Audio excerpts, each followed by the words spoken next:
Halito. Sochifoa Kelby Kennedy, Yanish Okfe, Ahadalituk, Chatasi Ahoke, Chiminte Yakoke. Hello, my name is Kelby Kennedy. I'm a proud citizen of the Choctaw Nation of Oklahoma, born and raised on my nation's reservation out in southeastern Oklahoma, and I serve as your FEMA National Tribal Affairs Advocate, which is the first political appointee position for tribal nations in the history of FEMA and in the history of the Department of Homeland Security. Thank you so much for taking time to come to today's Hazard Mitigation Grant Program's 101 webinar for tribal nations. We know that tribal nations are no stranger to accessing federal grant resources, but we want to provide you with an opportunity in order to have additional training on how to get HMGP funding, which can be utilized to build the resilience of your tribal nation.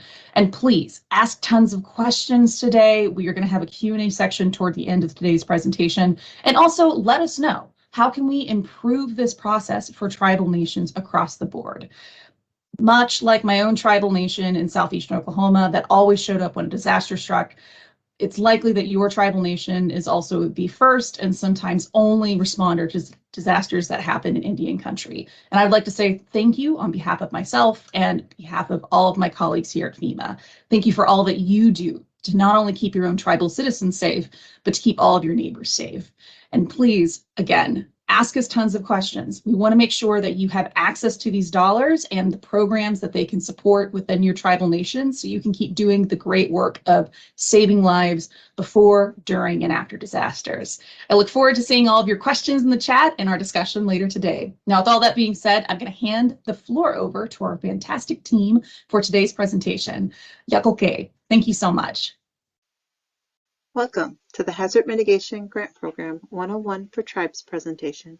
My name is Kathy Bakuber and I am a Regional Tribal Liaison with FEMA Region 8, and I am going to start us off. Today we are going to give an overview of FEMA's Hazard Mitigation Grant Program, otherwise known as the HMGP. We are also going to provide an overview of our related programs, HMGP Post Fire. We will explore how tribal nations can apply for these programs, and we will share what projects are eligible and unique ways to use these programs to build resilience. And we will also share what resources are available to support tribes as they apply for these programs. First, let's talk about what is mitigation.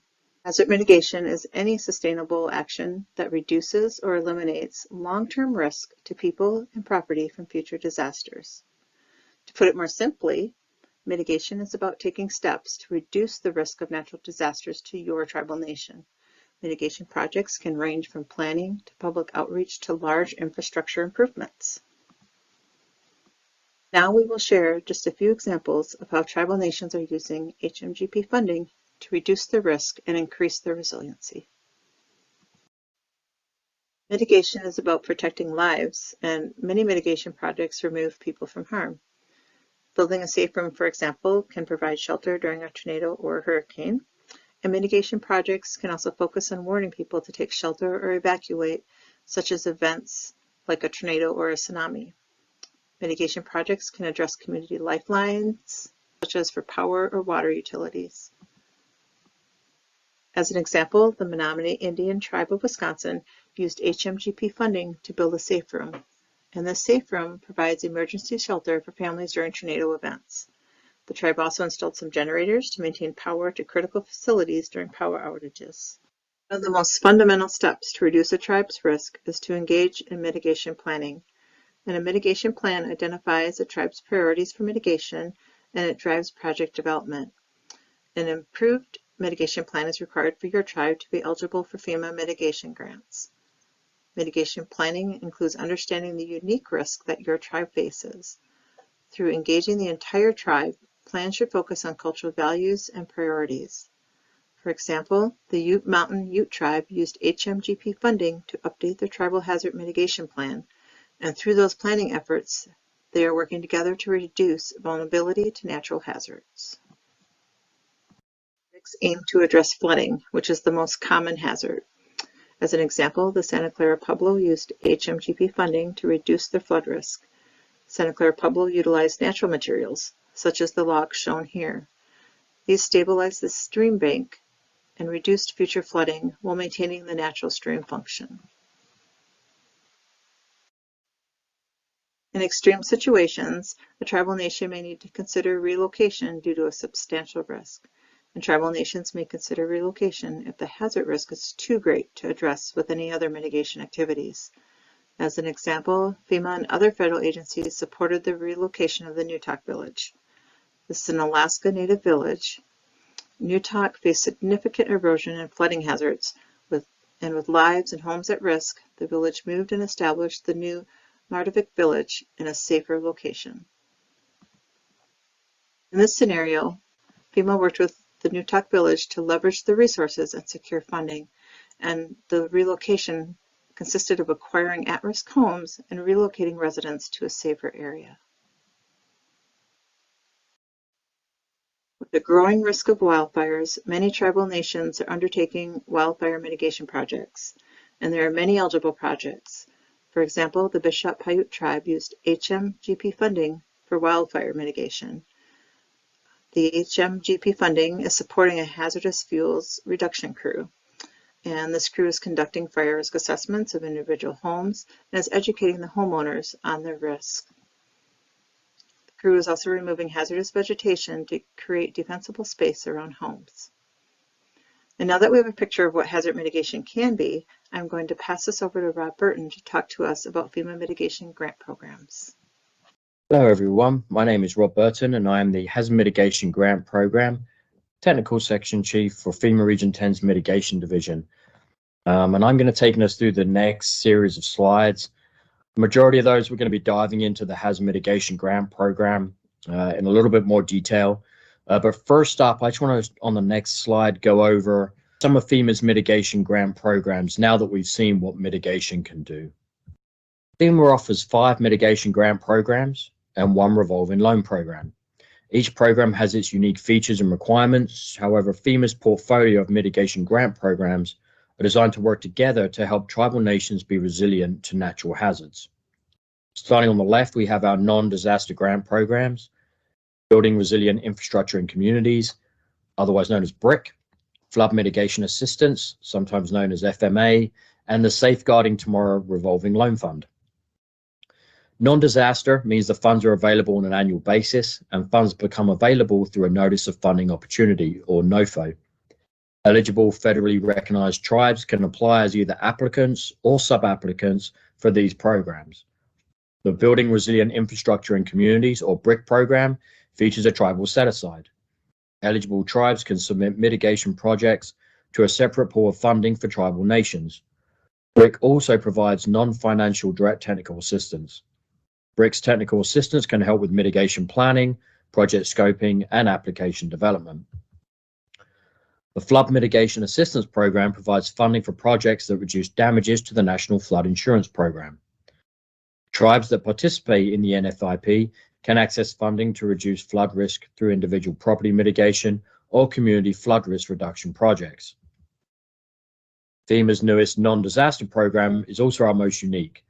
The Safeguarding Tomorrow Revolving Loan Fund program differs from other mitigation programs in that the funding received for hazard mitigation comes in the form of loans, not grants. FEMA provides capitalization funding to establish a revolving loan fund for states and tribal nations that have received a direct major disaster declaration under the Stafford Act.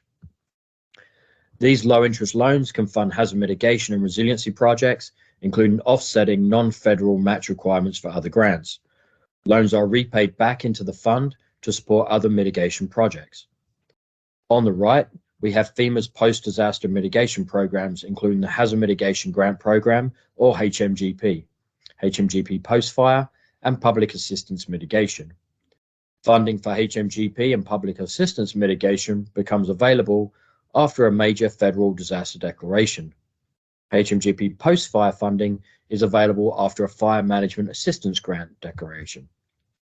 Public Assistance Mitigation focuses on mitigating damaged public facilities and infrastructure after a disaster, while HMGP and HMGP Post-Fire can address broader mitigation needs after a disaster. Federally recognized tribes are eligible to apply for all disaster programs as either applicants or sub-applicants, although there are some limitations for HMGP Post-Fire. Today's discussion, though, is going to be focused on 2 of our post-disaster programs, HMGP, and HMGP Post Fire. HMGP is an all hazards program, while HMGP Post Fire is an after wildfire program. Okay, let's focus on HMGP and how tribes can access this program. After a disaster event occurs, state, tribal, territorial, and local governments will assess the impacts and damage. If the tribal nation has identified damages, the tribal government can request a major disaster declaration from the president. The tribal government can either request a direct disaster declaration, or the tribe can request a joint disaster declaration with an impacted state. In the latter case, the tribal government is considered a co-recipient or recipient under a state's disaster declaration number.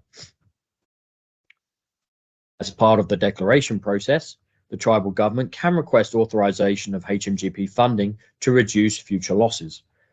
If the tribal government receives a direct disaster declaration or a joint declaration with the state, the tribal government will be a recipient of HMGP funding. As a recipient of HMGP funding, the tribe will directly receive mitigation funding and be considered the applicant. This will enable the tribe to select mitigation projects for funding. When a disaster declaration is issued to an impacted state, federally recognized tribes are eligible to access HMGP funding as a subrecipient through the state. Okay, now I've been using the terms recipient and subrecipient quite a bit now. So what I'd like to do is just go into detail about what that actually means for applying for HMGP funding. At a high level, sub-applicants submit their sub-applications to the applicant. It is the applicant or recipient of HMGP funding that will review and select projects for potential funding. The applicant will then submit those projects to FEMA to determine eligibility. FEMA will review, and if they approve the projects, they award funds to the recipient, who will then oversee the grant management for their subrecipients. For HMGP and HMGP Post Fire, FEMA does not select projects for funding. Instead, FEMA will approve all eligible projects selected by the applicant up to the available funding amount. All eligible sub-applicants interested in applying for HMGP funding should coordinate with their respective applicant to develop their application.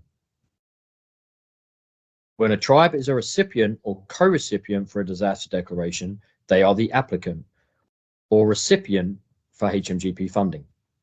In this scenario, eligible sub-applications that can apply for HMGP funding through the tribe include tribal agencies and certain private non-profits.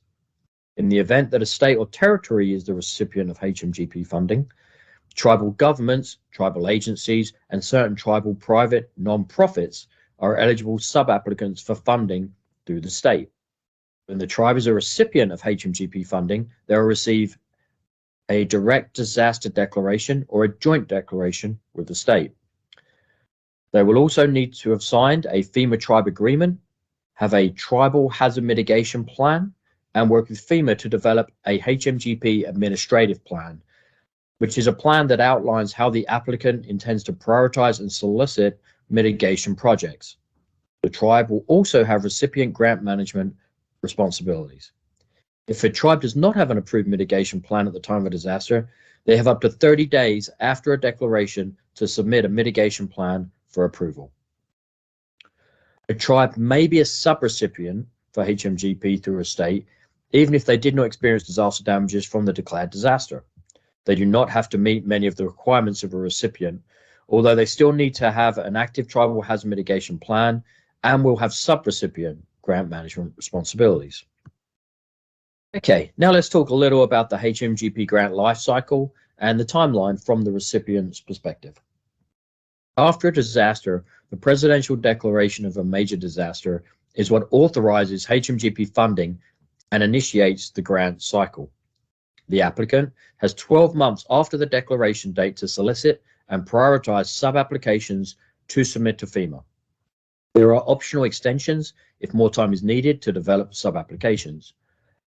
At the start of the application period also starts the clock for the overall period of performance. The period of performance begins at the opening of the application period and ends 48 months after the close of the application period. All project work must occur within the period of performance.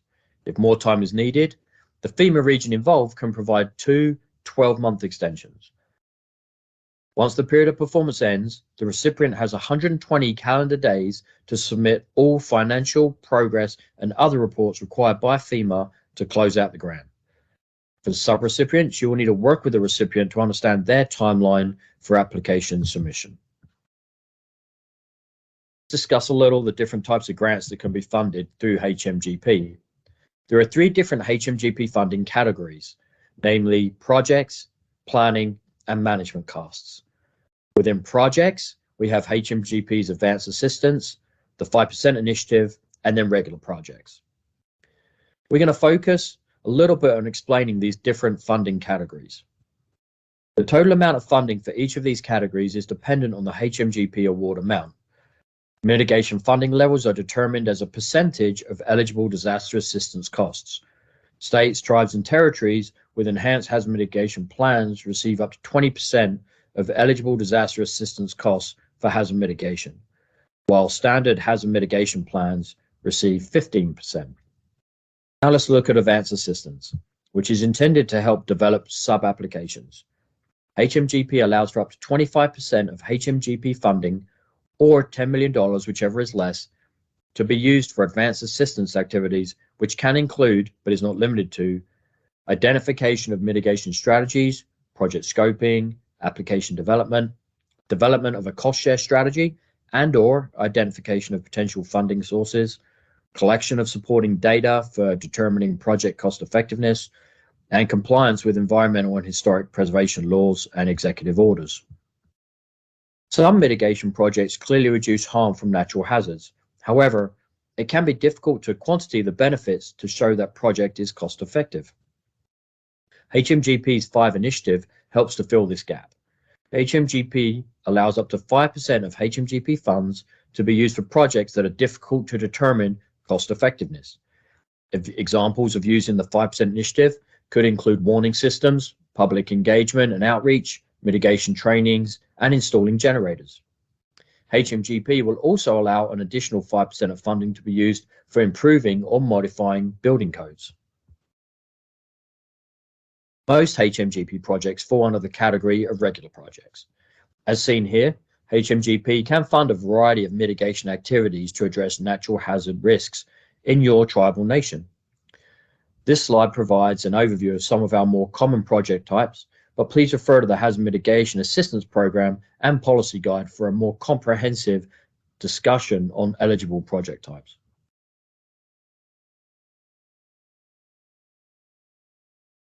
The applicant or sub-applicant may identify that they do not have enough data to fully scope out their regular project. For projects that are complex or need additional technical data to determine its technical feasibility, it may be possible to phase the project. When a project is phased, the project will be split into 2 distinct phases. Phase 1 is a project scoping and data gathering stage.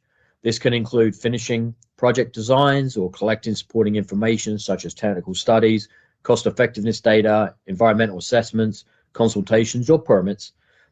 The deliverables from phase 1 should determine the final project scope of work, technical feasibility, and compliance with HMGP requirements. FEMA will review those deliverables and work with the recipient to approve phase 2, which is when the project will be implemented, including all construction activities. FEMA will work with the applicant and sub-applicant to identify when a project needs to be phased and what information or deliverables are needed to move forward with approval for phase 2. It is important to note that both phase 1 and phase 2 must be completed within the awards period of performance. Now let's move on to mitigation planning. HMGP allows up to 7% of funding to be allocated to mitigation planning and planning-related activities. HMGP funding can be used to develop new tribal hazard mitigation plans or to update an existing approved mitigation plan. As mentioned earlier, a tribal hazard mitigation plan is a requirement for HMGP and other FEMA mitigation grant funding. Planning-related activities are those that are relevant to planning but outside the scope of a formal plan creation or update. Planning-related activities can include updating or improving certain sections of a current hazard mitigation plan, integrating information from the hazard mitigation plan, into other planning efforts, such as climate adaptation planning efforts, or evaluating adoption of ordinances or codes. As shown in the figure on the right, mitigation planning is a continuous process. HMGP provides funding to help tribes to continuously engage in this process and plan for resiliency. Final funding category we'll discuss is management costs, which can be used to cover the indirect or administrative costs associated with managing a HMGP grant. These are separate costs from project management and other project activities. Management costs are provided in addition to project funding. The recipient is eligible for up to 10% of project costs for administering the HMGP grant. Subrecipients are eligible for up to 5% of project costs for administering their grant. Management costs can be used for a variety of activities. For example, the recipient may want to use their 10% management costs on providing technical assistance and training or reviewing mitigation plans. On the other hand, a subrecipient may want to use their 5% management costs on developing a sub-application, completing their reporting and monitoring, or doing their closeout review. It is important to note that if a tribal government is acting as both a recipient and a subrecipient, the tribe is only eligible to receive recipient management costs. If the tribe has eligible subrecipients, such as other tribal agencies or private nonprofits, those subrecipients can receive subrecipient management costs. Now that we have given an overview of HMGP, let's discuss HMGP Post Fire and the unique features of this program. HMGP Post Fire is funding specifically set aside for jurisdictions that have experienced wildfires. Under HMGP Post Fire, FEMA can provide HMGP awards to any state or territory that has received a Fire Management Assistance Grant, otherwise known as an FMAG, declaration, even if no major presidential declaration was declared. FEMA makes a predetermined amount of mitigation funding available for each FMAG declaration. While any mitigation activity eligible under standard HMGP is also eligible under the HMGP Post Fire program, recipients should prioritize wildfire mitigation projects for their HMGP Post Fire funding. Eligible wildfire mitigation activities include creating a perimeter of defensible space around a building by removing hazardous fuels, using ignition-resistant construction techniques for new or existing structures, reducing hazardous fuels through vegetation management, or addressing post-fire flood risk through erosion control, slope failure prevention, and flood risk reduction measures. For additional information on eligible wildfire mitigation activities, please refer to the Hazard Mitigation Assistance Program and Policy Guide. Tribal eligibility is one of the main differences between HMGP and HMGP Post Fire. At this time, tribal governments are not eligible to receive FMAG declarations directly. However, if tribal lands are impacted by a wildfire for which one or more FMAGs are declared, the tribal government may apply directly to FEMA for HMGP Post Fire as a recipient. If a tribe has been impacted by a wildfire that received an FMAG declaration, the tribe will need to evaluate the area of eligible tribal lands that were impacted by the fire. HMGP Post Fire eligibility is based on sovereign lands for which the tribal government has legal ownership and responsibility. For example, federal lands for which tribal nations have access rights, such as rights to access the land for water, hunting, or fishing, or lands that are considered treaty lands are not eligible. If the tribe has sovereign lands that were impacted, then the amount of HMGP Post Fire funding is based on the percentage of impacted eligible tribal lands within the total impacted area. The regional administrator has final authority for approving and determining apportionment based on the percentage of impacted eligible tribal lands within the total impacted area. Tribal governments must notify FEMA of their intent to apply as a recipient within 60 days of the state receiving a funding notification for HMGP Post Fire. Whether the tribal lands are impacted or not, tribal governments may always apply for HMGP Post Fire through the state recipient as a subrecipient. This must be coordinated through the state hazard mitigation officer. HMGP Post Fire is available statewide regardless of FMAG declared counties. Now I'm going to hand things over to Chris Pullman to talk to us about developing an application for both HMGP and HMGP Post Fire. Thank you. Yeah, thanks, Rob. I look forward to continuing the conversation. Now that we understand the differences between HMGP and HMGP Post Fire, we can begin to think about the application requirements. When developing a sub-application, it's important to understand the basic criteria for HMGP projects. HMGP projects need to be eligible mitigation activities. As discussed earlier, there are many eligible project types. Review the Hazard Mitigation Assistance Program and Policy Guide for a more thorough list of eligible activities. Projects need to be technically feasible and effective at reducing the risk of natural hazards to people and property. All regular projects must be found cost-effective. We'll talk more about this.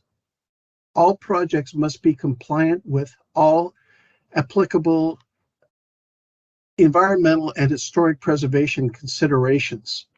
As we discuss in this presentation, this will be especially important for projects occurring on tribal lands. First, start with a helpful resource for putting together sub-applications. FEMA has developed application support materials to help sub-applicants understand the application process and streamline their paperwork.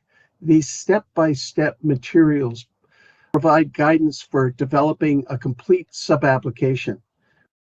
Materials are available for HMGP's most popular mitigation projects and are more materials under development. Our completed support materials can be found on FEMA.gov. For each project type, FEMA's application support materials provide an overview of the application requirements with supporting checklist, an example application template with instructions, and project-specific job aids. These job aids go into the specific considerations and requirements for demonstrating technical feasibility and compliance with applicable environmental and historic preservation considerations. Next, we'll be discussing the minimum requirements for HMGP application. Application components typically include the scope of work, schedule, cost estimate, identification of non-federal cost share source, cost effectiveness, BCA, documentation needed for the environmental and historic preservation, EHP review, and additional forms and documentation as needed. Now we're going to give you a very general overview of the major components. The application support materials for your specific project type will provide more specific detail about information and documentation needed for the sub-application. The heart of the sub-application is the scope of work. This is where you provide the details about what your project is, what steps are needed to complete the project, and why this project is needed. As seen on this slide, there are many questions that need to be answered. When developing your scope of work, this will help the applicant and FEMA understand the project and determine eligibility. For example, if you are developing a drought mitigation project, you would need to explain what the risk of drought is to your tribal nation. You will need to describe what activities or infrastructure you are going to complete to address that will address that drought risk and how that project will avoid damages or impacts to lives and property. To support the scope of work, the sub-applicant application must include a project schedule and cost estimate. Having a detailed scope of work can help you think through what steps will be needed to complete the project and develop the project schedule. The project schedule should capture important milestones and time needed to complete key tasks. Relatedly, the cost estimate should match the scope of work and project schedule.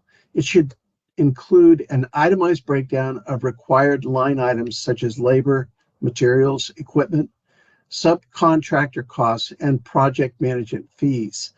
One quick note about project management is grant management related costs. The cost estimate should capture any project management costs, such as construction project manager. HMGP management costs are strictly for the costs related to managing the grant itself.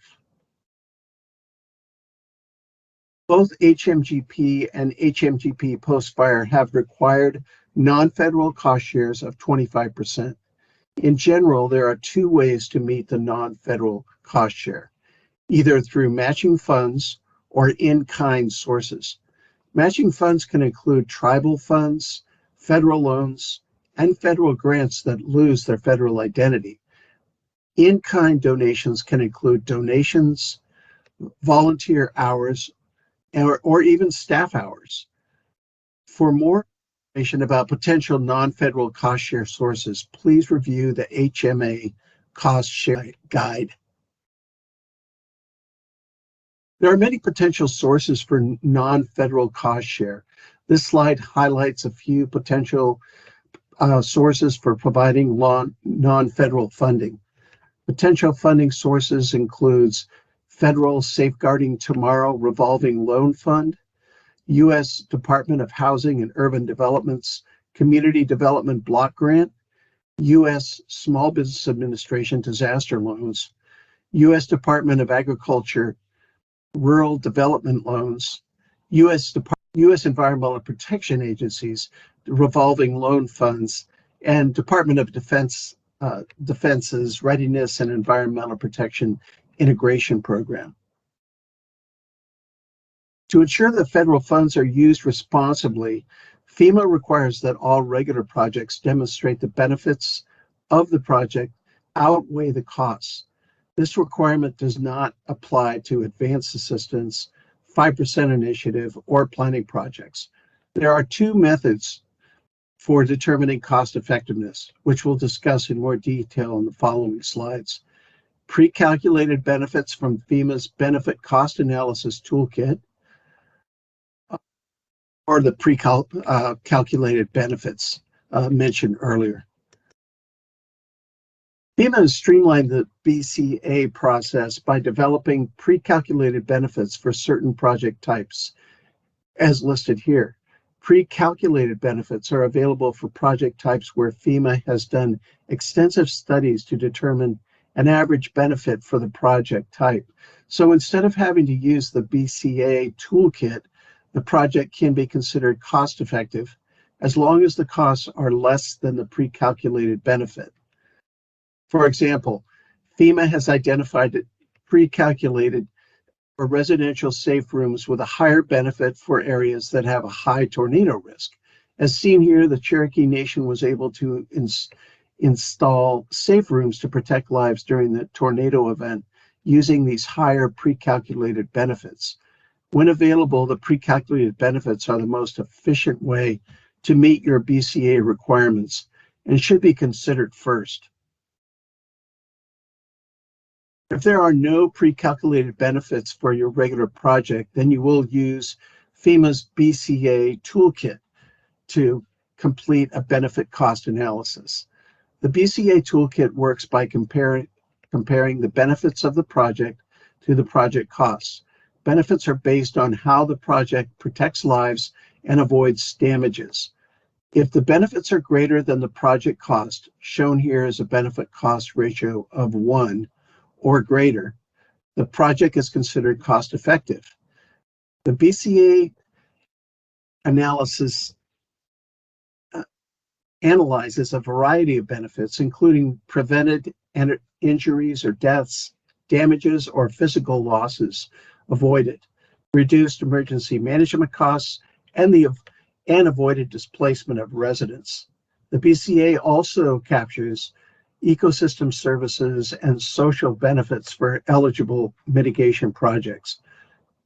FEMA provides training and assistance for using the BCA toolkit for all applicants and sub-applicants. When considering the potential impact of a project, FEMA will review for compliance for applicable environmental and historic preservation laws, regulations, and executive orders. The EHP review will focus on limiting the impact of mitigation activities to environmental, historic, and cultural resources. Tribes should consult with their tribal historic preservation officer to ensure all requirements are being considered. If your tribe does not have a tribal historic preservation officer, you should consult with one of your tribe's relevant cultural and natural resources departments. EHP will consider potential impacts of a mitigation project on environmental, cultural, and historic resources. This graph shows just some of the potential resources that EHP review may consider when reviewing projects. The EHP review will focus on the type of project and the location where the mitigation activities will occur. For example, an EHP review may look to see if a project occurring on tribal lands will impact will consider whether there are endangered species, water bodies, and other sensitive resources on or near the project site. Because EHP reviews are so important but comprehensive, FEMA has developed a checklist to help us understand all of the requirements, as shown here on the right. The checklist helps the sub-applicant go through the requirements for applicable federal laws and regulations to help identify which may apply to the project. For example, National Historic Preservation Act will ask how old the property is, because older properties are more likely to be historic.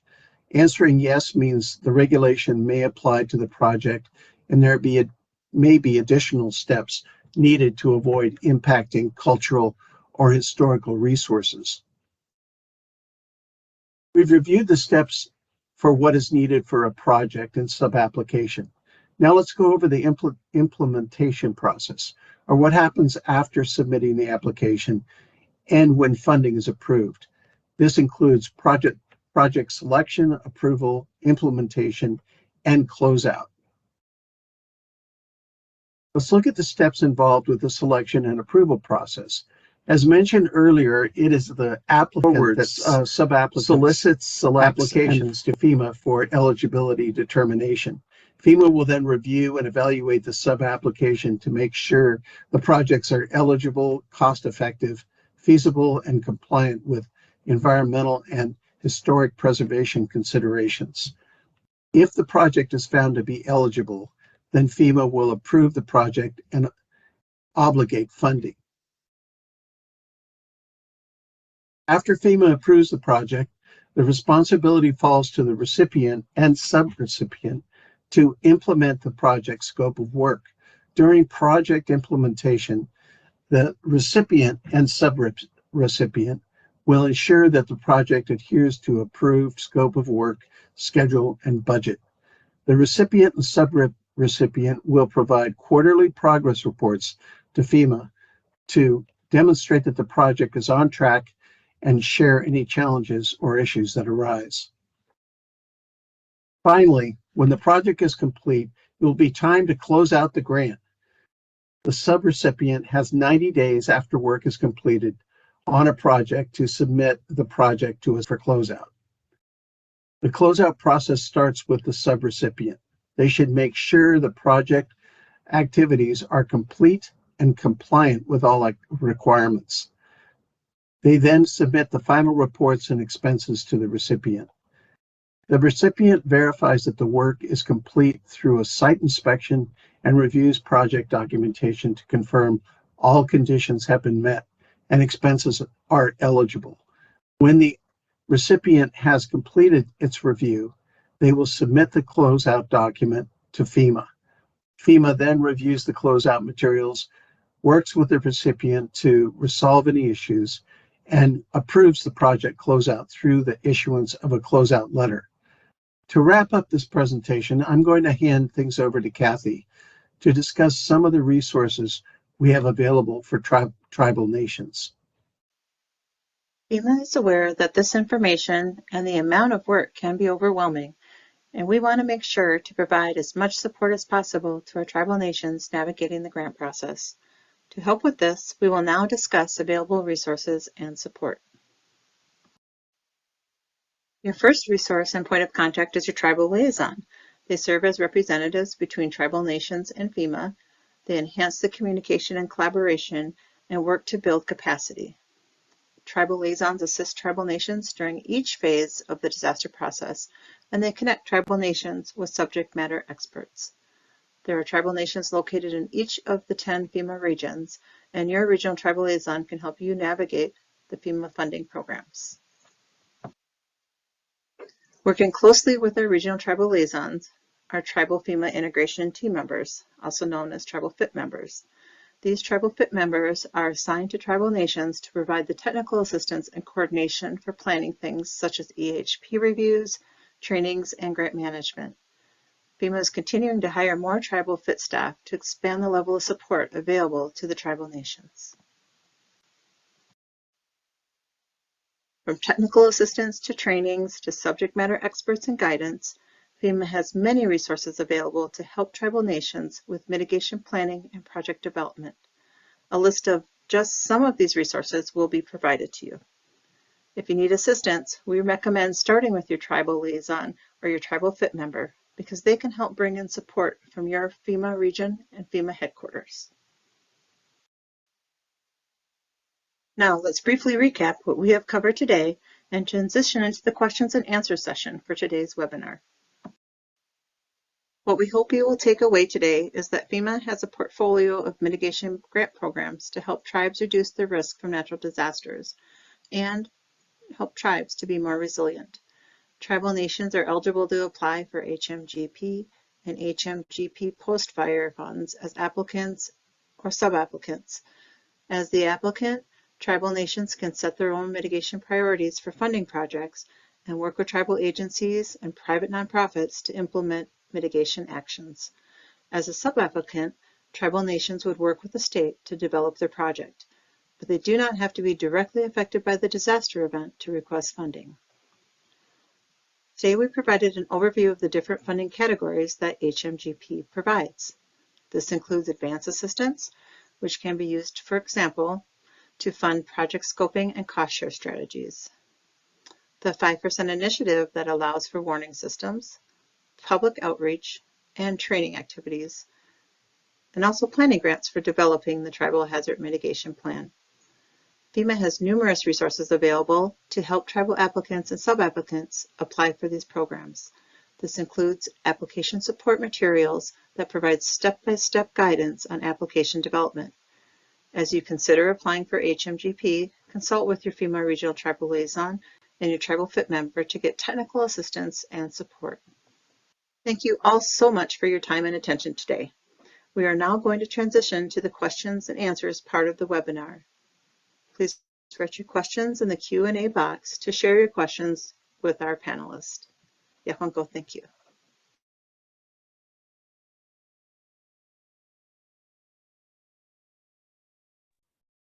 Okay, thank you so much, Kathy, and thank you so much to all of our fantastic presenters for the webinar today. The HMGP process is pretty complicated, but you guys did a really fantastic job walking folks through the complications. And right now we want to make sure that we're hearing from you in the audience. So please utilize that Q&A box, utilize the chat box, send us live questions. We have everybody here from our team ready to answer. Like I said, I know that they did a great, thorough job, but there's always more questions to be answered. One of the questions that I'm going to actually pull from are a few pre-selected questions that we have, but please add more questions to the box. But I'm going to, in particular, start with a couple of questions that we have prepared as you're getting ready to submit your own questions. In terms of anticipated timelines, we do have a question that says, what is the anticipated timeline for completion regarding an update to the 2017 Tribal Disaster Declaration Guidance? As I said at the beginning of this webinar, my name is Kelby Kennedy. I'm a citizen of the Choctaw Nation of Oklahoma. And one of the ways that you access HMGP grant funding is actually after you have a disaster.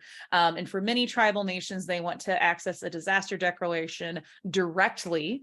And back in 2013, the Congress amended what's known as the Stafford Act to allow tribal nations to have direct access to their own direct disaster declarations where they don't have to go through the state.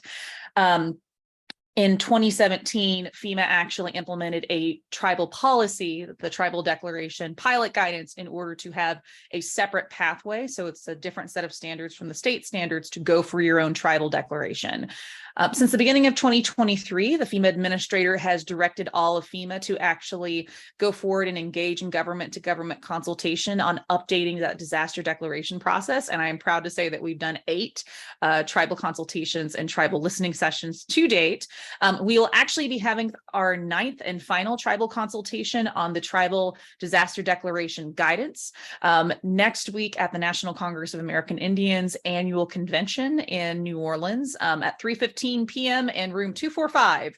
So I'm hoping if we have any of you who actually are going to be at NCAI next week and will be at their annual convention in New Orleans, that we will get to hear directly from you on how we can actually improve that process.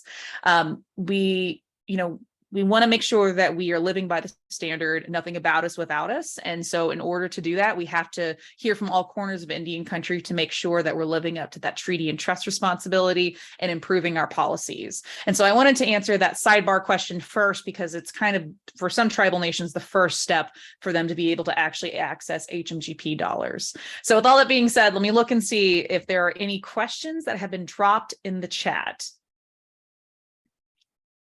All right. I don't see questions dropped in the chat that have been confirmed to be answered, but I do see my colleagues on.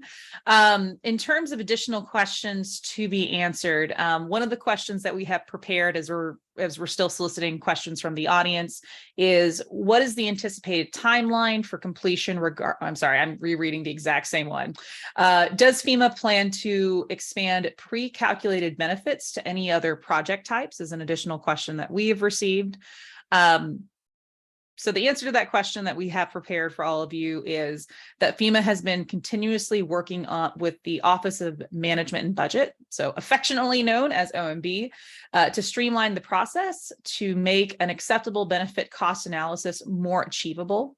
This includes efforts to expand our pre-calculated benefits and other initiatives to reduce burdens of conducting benefit cost analysis. And of course, this is an ongoing effort, and we hope that there's more updates over the next fiscal year. In an additional question, I'd love to throw it over to Rob Burton. In particular, Rob, the question that, in addition to that one that we want to have answered, is what is the difference between an applicant and sub-applicant for HMGP? Yeah, sure. I'll be glad to take that one. That's a really, really good question. Something that comes up a lot, so I'll dive into that one. For HMGP and HMGP Post Fire, the applicant is the direct recipient of HMGP funding. The applicant set their mitigation priorities and then solicit and select mitigation project applications from sub-applicants for funding. For sub-applicants, on the other hand, they apply for mitigation funding through the applicant. As discussed earlier on the slides, tribal governments can be applicants or sub-applicants for HMGP and HMGP Post Fire. Perfect. Thanks so much, Rob. Just waiting to see if there are any additional questions from the audience. All right, Rob, I'm going to throw you another question, which is why can't one risk plan be utilized to address all of the needs, HMP, THIRA, everything else? Yeah, and again, that's a really awesome question. Before I got into hazard mitigation, I was a planner. I'm a planner at heart. So I fully sympathize with this question. The issue is that emergency preparedness is so multifaceted that it can become very arduous to have one large giant plan that encompasses everything. For example, the Threat and Hazard Identification and Risk Assessment, or FIRA, that's a 3-part assessment which is developed to assist with communities and with identifying potential threats and impacts of those threats should they occur. That is a significant process. It takes about a year to do. It requires a whole ton of stakeholders, and it is a really, really arduous process, just that particular portion in itself. Once a community identifies their limitations in addressing a hazard, then the hazard mitigation plan is developed to focus on increasing or enhancing resources to minimize the possible effects of a disaster. So that could be anything from flood prevention, fire prevention, and so on. That again is a significant lift just to try to get that hazard mitigation plan completed and submitted. So if you were to have one big giant plan, it would be such a workload that it would just be almost impossible for any one individual or team of individuals to complete. So it's really easier to have it in multiple plans rather than one large one. No, that definitely makes sense. And I'm going to throw a question actually over to Chris and Kathy and talk a little and ask you a question about technical assistance that tribal nations can receive. So we know that, actually making a plan is a challenge for some tribal nations. As two folks who serve as the regional tribal liaisons for your regions are developing plans, something that FEMA can help in terms of technical assistance. And I see nodding Chris and Kathy, but if you want to speak to that as well. Yeah, sure. I can. Like Rob, I'm actually a former planner with mitigation, and I remember fondly the several months that I spent in the state of Nevada, literally meeting with all the tribes in that state to talk to them about putting together a hazard mitigation plan. We as tribal liaisons are not experts in advising to how to put together a mitigation plan. And of course, we can't write the plan ourselves for you. It has to be done by you. We can advise you. But we have a great mitigation team in Region 9 who I worked with really closely. And they are more than willing to help do that and give you some great technical assistance. Probably the best example that we had is we had a tribe that did not have a mitigation plan, or it had expired, and they were in quite a remote location, and they actually were able to send somebody down with the tribe and work with them closely, and they were able to update their plan in a very short amount of time. So I couldn't be more impressed with our mitigation team at Region 9. And as I heard from yesterday, they're actually expanding it quite a bit. We're going to have a lot more planners that are going to be hired. So I'll leave it at that. Kathy, I didn't mean to speak so much. There you go. It's back to you.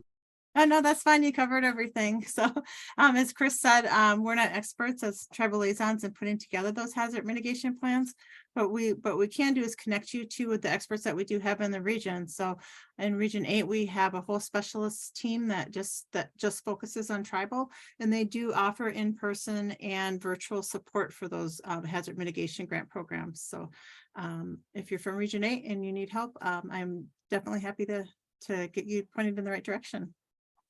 Yeah, okay. Thank you so very much. So one of the other things in terms of questions that I want to make sure that we're relaying to the audience is a question that we received in a previous webinar, which is there, out of all of the 574 federally recognized tribes across the United States, there is a limited number of tribal FITs members. And the question is, will FEMA be adding more FIT members and tribal liaisons? And if so, in what regions? I will say, as part of FEMA's national tribal strategy, part of that work is increasing not only tribal nations capacity, but it's also increasing FEMA's capacity in order to support tribal nations and strengthen your resilience. So there is an effort, I can say, to continue hiring more tribal fit members, more regional tribal liaisons. And I know that one of our answers includes, that Region 9 has recently hired new folks. I know that there are, additional positions opening up in different regions. It just depends on what's currently planned for those particular regions. So I don't have a numbered list for you, but what I can tell you, and I will steal this, a really great quote that I heard Assistant Secretary Brian Newland say at a tribal conference a couple of months ago, which is, you can have great people or you can have great policies all day, but if you don't have people to actually implement those policies, the policies are useless. And so this is my plug for all of you. If you have folks who are from your tribal nation or live in Indian country and you don't have jobs for them at your nation, please have them consider working for FEMA, right? The more that we get folks from Indian country, not to just work in tribal affairs, but that can work in mitigation, that can work in planning, that can work across the FEMA enterprise, the better agency that we can be to support tribal nations across the board. So just wanted to flag the question that we got about where are we getting more positions, because we are. I just don't have a list in front of me, but also, let you know that we want to make sure that we're hiring from Indian country as well. So one of the questions that we did get in the live chat, and please continue to put your questions in the Q&A for those of you that are participating in today's webinar. The question is, for the non-federal cost share, what other resources are available / eligible to use other than cash? So the answers that we have for that particular question are: meeting the non-federal cost share is a common concern for tribal nations and sub-applicants. The non-federal cost share can be met with matching funds from eligible federal loans and federal grants that lose their federal identity, right? So losing their federal identity is a pretty big item on there. The match can also be provided in kind, such as donations, donated resources, and volunteer hours.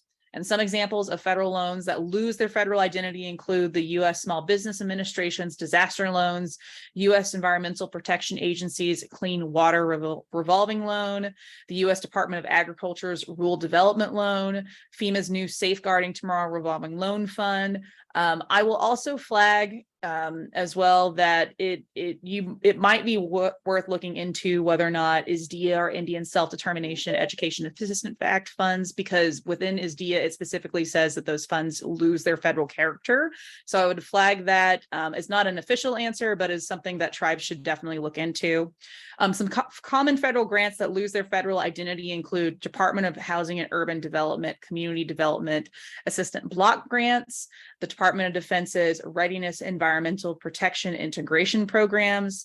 And in fact, many tribal nations will track the time that tribal leadership and your tribal staff spend on project management and monitoring those hours to contribute to their match. Now, there are many examples of in-kind matches from FEMA mitigation grants, donations from partner projects, local businesses, private nonprofits that are also a way to meet the non-federal match, but some projects will get materials on time or donated. And for more information about that particular question about meeting the non-federal match, you can actually go to the 2016 Hazard Mitigation Assistance Cost Grant Share Guide. So that's a great guide to be able to utilize.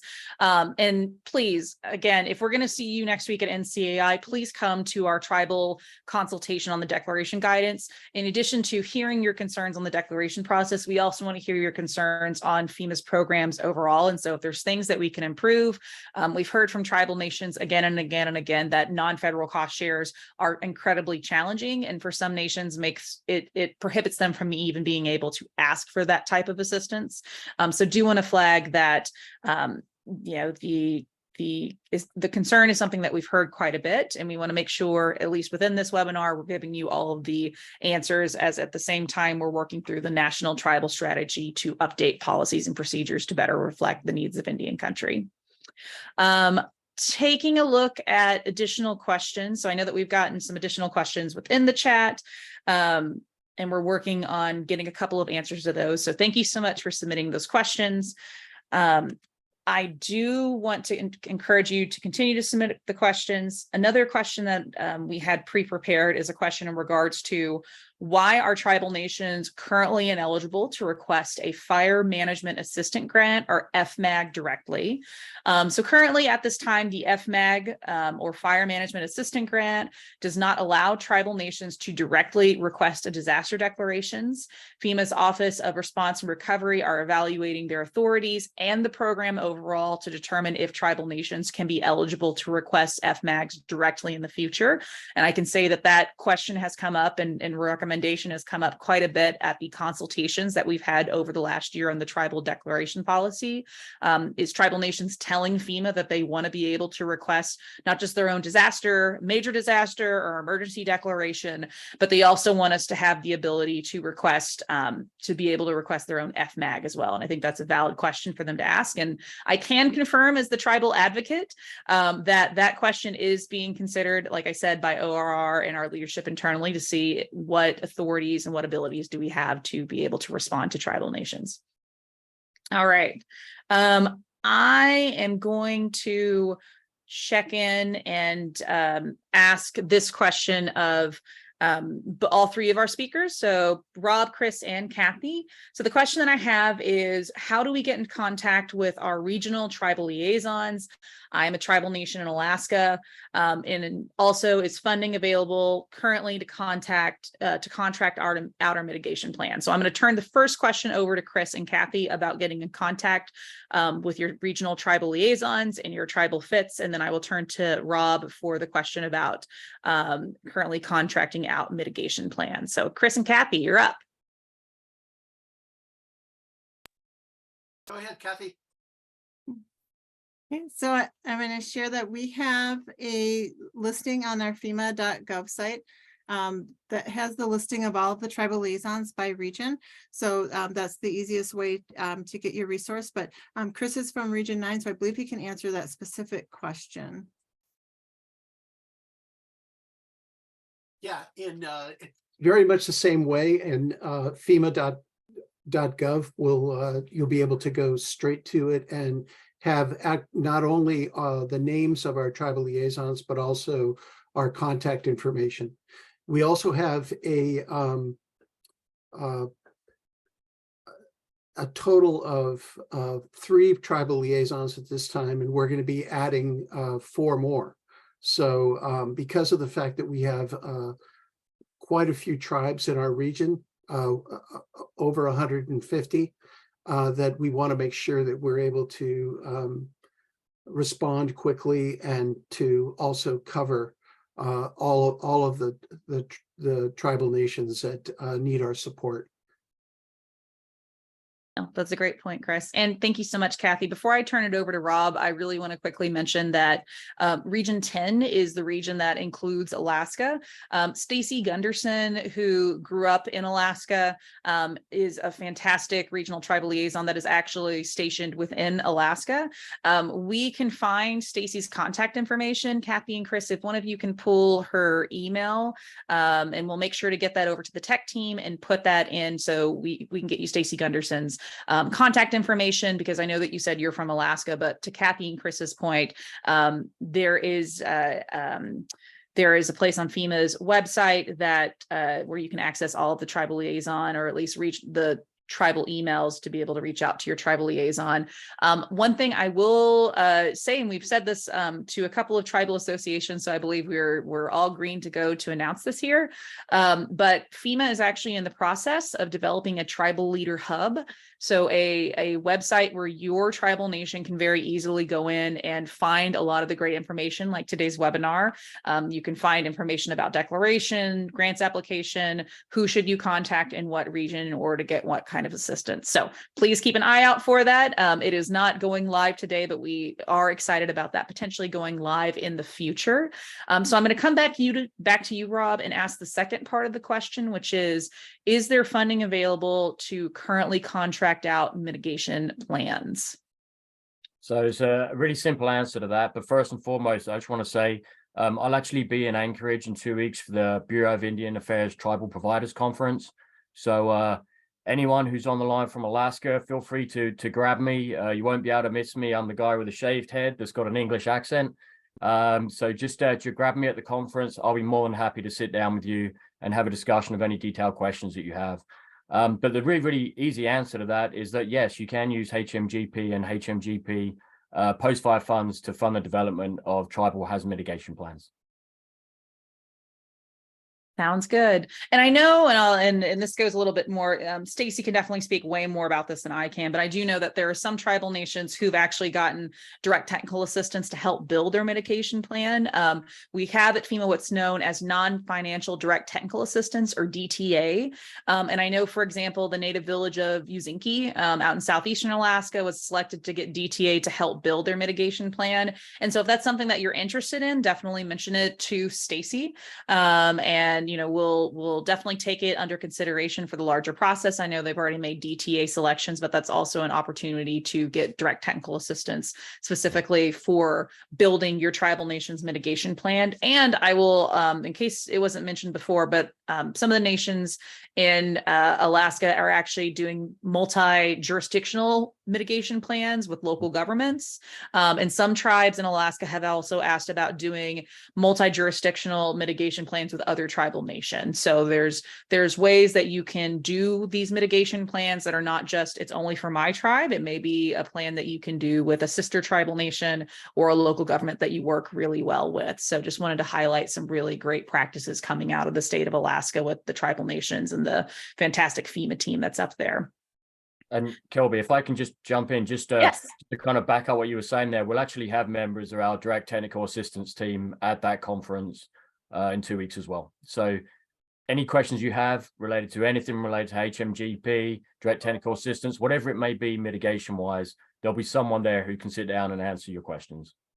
Thank you so much, Rob. I am also hoping to make it to that conference, but crossing my fingers and trying to get ducks in a row down here in the lower 48 in Washington, D.C. in order to be able to get up there. But I do know that you are all going to have a wonderful, wonderful conference at the BIA Providers Conference. And I'm so glad that FEMA folks will be able to make it out there to engage directly with tribal nations and answer a lot of your questions.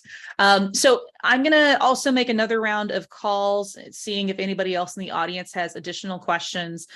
If not, I'm going to pull actually from our list of pre-prepared questions.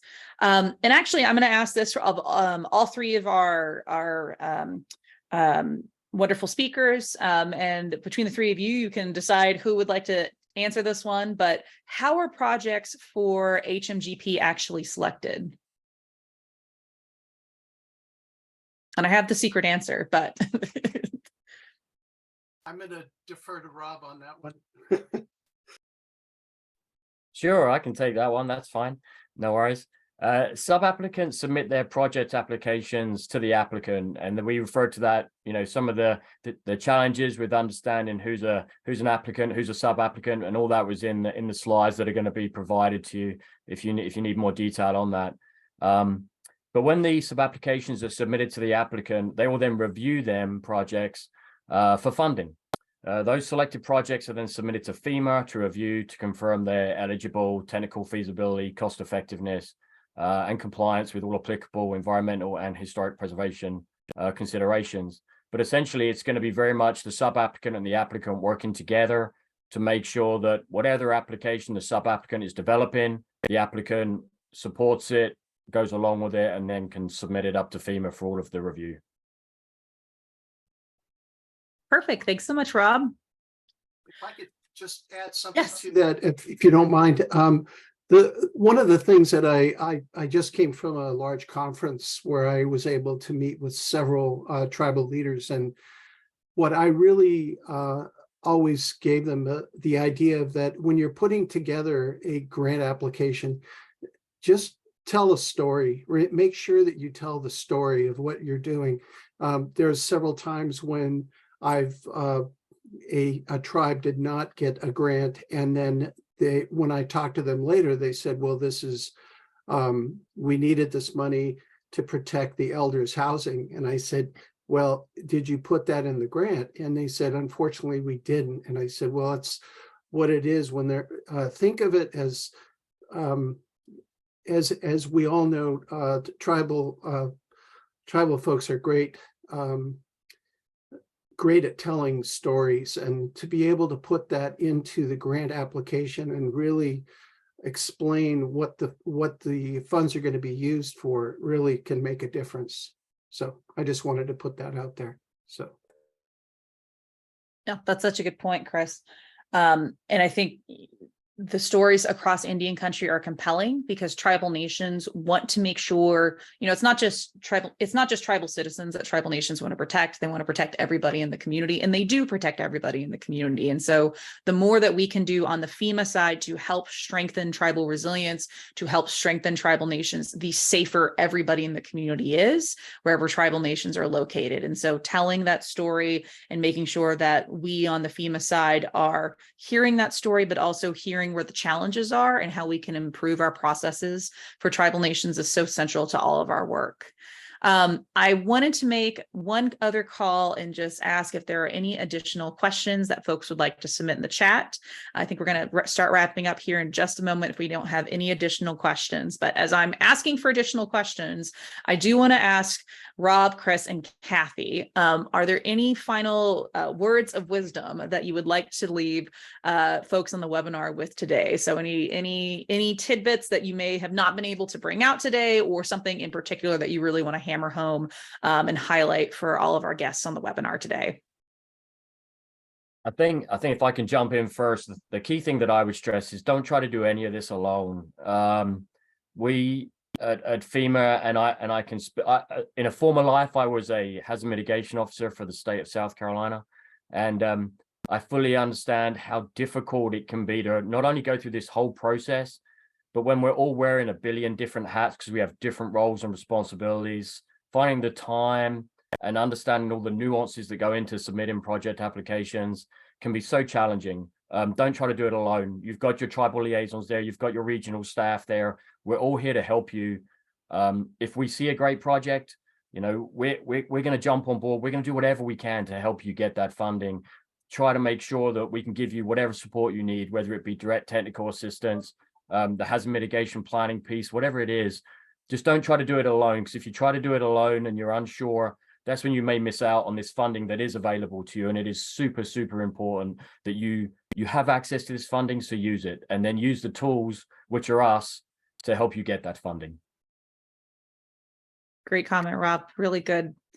Chris and Kathy, and just to remind, just a flag for folks, we're going to put a poll up here, so we'd love for you to stick around for the poll, but we're waiting on more questions from the audience, and we'll give you a poll at the very end. But Chris and Kathy, any important pieces of information you would like to leave folks with today that they should really take home from today's webinar?